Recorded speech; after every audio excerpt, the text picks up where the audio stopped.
Hello दोस्तों, मैं doctor Chandrashekhar Verma महाविंद Varshney आपके नए विचार नए मुद्दे नए मुद्दे फ्री बोलते हूँ। देखिए, कुछ मेरे मित्र कहते हैं डॉक्टर साहब आप भी गजब के हैं, मतलब चश्मे के साथ साथ आप और भी सामान बेचते हैं, आपको शर्म और नहीं आता। मैंने कहा भैया देखिए, आप बात एकदम पता ही कर रहे हैं कि भाई मैं चश्मे के साथ साथ मैं और भी सामान को सेल आउट करने की कोशिश करता हूँ और बेचता हूँ, चाहे वो IMC के प्रोडक्ट हो गए, चाहे और भी बिजनेस में बिजनेस है, छोटे छोटे हैं, लेकिन हाँ सारे बिजनेस में रन करते हैं। रन का मतलब वो काम कर रहे हैं, करने मतलब ये है कि उसके द्वारा मुझको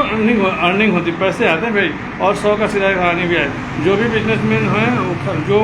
खासकर जो बड़े उद्योगपति होते हैं, उनकी मनसा सीधा सीधा होता है, वो कभी भी एक बिजनेस के सहारे नहीं रहते हैं, चाहे कोई किसी का भी आप उधार ले सकते हैं। हाँ भाई, उनकी कैपेबिलिटी अच्छी खासी है, वो बड़े प्रोजेक्ट पर काम करते हैं, बड़ा इन्वेस्टमेंट करते हैं, बड़े तरह से रिस्क लेते हैं। हाँ, अब हम लोग, मेरे पास कहानी है कि उस टाइप का पैसे नहीं है या उस टाइप की व्यवस्थाएं नहीं, जिसके वजह में उतना बड़ा रिस्क नहीं ले पाता हूँ, लेकिन जितना मैं रिस्क ले सकता हूँ उतना रिस्क लेने की पूरी कोशिश करता हूँ। वजह क्या है कि उसके द्वारा मुझको सोर्स ऑफ इनकम मेरा बढ़ जाता है। मतलब एक बिजनेस के सहारे रहूँगा तो बाद में धड़ाम से गिर जाऊँगा और बिजनेस मेरा धराशायी हो जाएगा। और रही बात व्यवस्थाओं की, तो आप समझ सकते हैं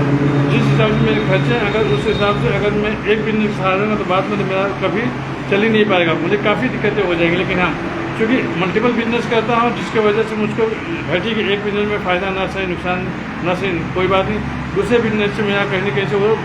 बैकअप हो जाता है। और बाद में इसका सबसे बड़ा फ़ायदा मुझको ये होता है कि मुझको तरह तरह के लोग, मतलब ऐसा नहीं कि सिर्फ एक जैसे, मुझको विभिन्न प्रकार के लोग मुझसे मिलने आते हैं, जिसके वजह से भाई वो उस काम को कराते साथ में मेरे इस बिजनेस को भी देखने की कोशिश करते हैं कि डॉक्टर साहब ये कर क्या रहे हैं। और बाद में अपना काम है सीधा सीधा समझाना, लोगों को समझा देना, मोटिवेट कर देना। अगर वो समझते हैं और मेरे प्रोडक्ट को लेते हैं तो भाई जाहिर सी बात है, व्यवहार तो बनेगा, साथ में पैसे भी आएंगे। दूसरी बात आप देख सकते हैं, मैंने अपने पीछे आप देख सकते हैं श्री तुलसी है, एलो डाइजेस्ट है और एलो ज्योति, ये 3 प्रोडक्ट जो है सच में काफ़ी बेहतरीन है। मैं पूरी कोशिश करता हूँ जो भी मेरे यहाँ पेशेंट आते हैं, और अगर वो जो मैंने कहा ना शुरुआत में कभी नहीं करता, आज तक का रिकॉर्ड है, मैंने कभी किसी भी मरीज से मैंने ये नहीं कहा कि भैया आप ये प्रोडक्ट लीजिए।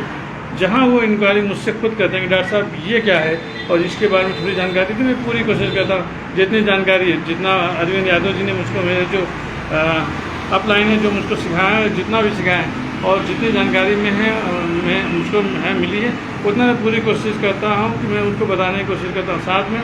आप देख सकते हैं कि और जो भी पेशेंट मुझसे पूछते हैं भैया इससे क्या फ़ायदे होते हैं, मैंने सीधा करना मैंने कहता भैया देखिए इस पर साफ़ सुथरा अक्षरों लिखा हुआ है कि इससे ये चीज़ें का निवारण होता है, ये और ये फ़ायदे होते हैं, ये सबको स्पष्ट लिखा आप पढ़ सकते हैं। और मैं पढ़ के उनको सुना देता हूँ, फिर उसके बाद मैं समझाने की कोशिश करता हूँ कि अगर आप ये लेते हैं तो देखिए आयुर्वेद एक ऐसी चीज़ है जिसका अगर आपको फ़ायदा नहीं पहुँचाएगा तो नुकसान भी नहीं पहुँचाएगा। और बात माने आयुर्वेदिक चीज़ें ऐसी होती हैं कि जो आपको फ़ायदा ही फ़ायदा पहुँचाएगा। वजह क्या है कि इसके, मैंने कहा ना आयुर्वेद का मतलब ये ऐसा नहीं कि आपने आज से शुरुआत किया, इसका रिजल्ट आपको कल से मिलने लगा, ये संभव नहीं है। ये हर पेशेंट आता है, ये हर मरीज भी जानता है कि भाई इनके प्रोडक्ट को लेने का मतलब कम से कम 5 से 6 महीने का या 1 साल का कोर्स होता है, कम से कम 6 महीने, एटलीस्ट 6 महीने तक तो आपको चलाना ही चलाना है। और बाद में 6 महीने तक अगर कोई आदमी या कोई मरीज, चाहे एलो ज्योति हो गया या एलो डाइजेस्ट हो गया या श्री तुलसी हो गया, अगर रेगुलर वे में उसका यूज़ करता है तो बाद में उसको फ़ायदा मिलना तय है, ये मान के चलिए। तो ये चीज़ें मैं उसको समझाने की कोशिश करता हूँ, और प्रभु की कृपा से अगर समझ गया तो मैं पूरी कोशिश करता हूँ कि अगर मेरे पास नहीं रहता तो मैं उसको मंगवा लेता हूँ, अगर मेरे पास है अगर रहता तो दे देता हूँ, नहीं रहता तो मैं मंगवाने की कोशिश करता हूँ, उसको मैं डिलीवर कर देता हूँ। उससे फ़ायदा क्या होता है कि मुझको एक ग्राहक से एक ही दुकान से मैं 2 प्रोडक्ट को सेल आउट कर पाता हूँ साथ में, क्योंकि मेरे लाइन का, मेरे बिजनेस लाइन से ये चीज़ जुड़ा हुआ है, तो इसलिए मुझको इसमें काम करने में मैंने कभी सोचा ही नहीं। और बाद में मैंने दिमाग में कभी नहीं आता है कि लोग क्या कहेंगे। वजह क्या है, जिस दिन मैं लोगों का सुनना लगूंगा, बाद में मेरी खटिया खड़ी हो जाएगी और बिस्तरा गोल हो जाएगा। वजह क्या है, जिस एरिया में बैठा हुआ हूँ उस एरिया की कहानी है कि जिस हिसाब से यहाँ पर गैदरिंग होनी चाहिए उस हिसाब से नहीं आते। हाँ, मैं सबको एक बार जो कहना चाहूँगा, मैं यहाँ से जो भी सेल आउट करता हूँ या जो भी काम कर, मैं अपने हुनर का वजह से मैं चाहे कहीं पर, ऐसा नहीं सिर्फ बनियापुर या आदापुर ही में बात कर रहा हूँ, मुझको आप कहीं पर भी चाहेंगे सेट कर सकते हैं, मैं सेट हो जाऊँगा। हाँ, 15-20 दिन समय लगेंगे, लेकिन हाँ उन 15-20 दिन में मैं उस एरिया के बारे में समझ जाऊँगा और उसको कैसे हैंडल करना, ये मुझे प्रभु की कृपा से आशीर्वाद मिला है कि मैं उस चीज़ को हैंडल करने के लिए मैं पूरी तरह से तत्पर हो जाता हूँ। यही ना, तो मेरा खुद का अनुभव रहा है कि आप जब भी कोई बिजनेस करें तो उस बिजनेस में कोशिश कीजिए कि आपका बिजनेस है, उस बिजनेस से और क्या को रिलेट हो सकता है, मतलब उस बिजनेस में हमने ऐसा और क्या प्रोडक्ट डालूँ कि वो भी उसके साथ सेल आउट रहे। मैंने कहा ना,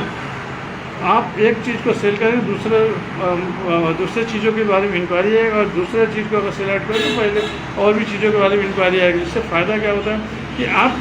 क्रॉस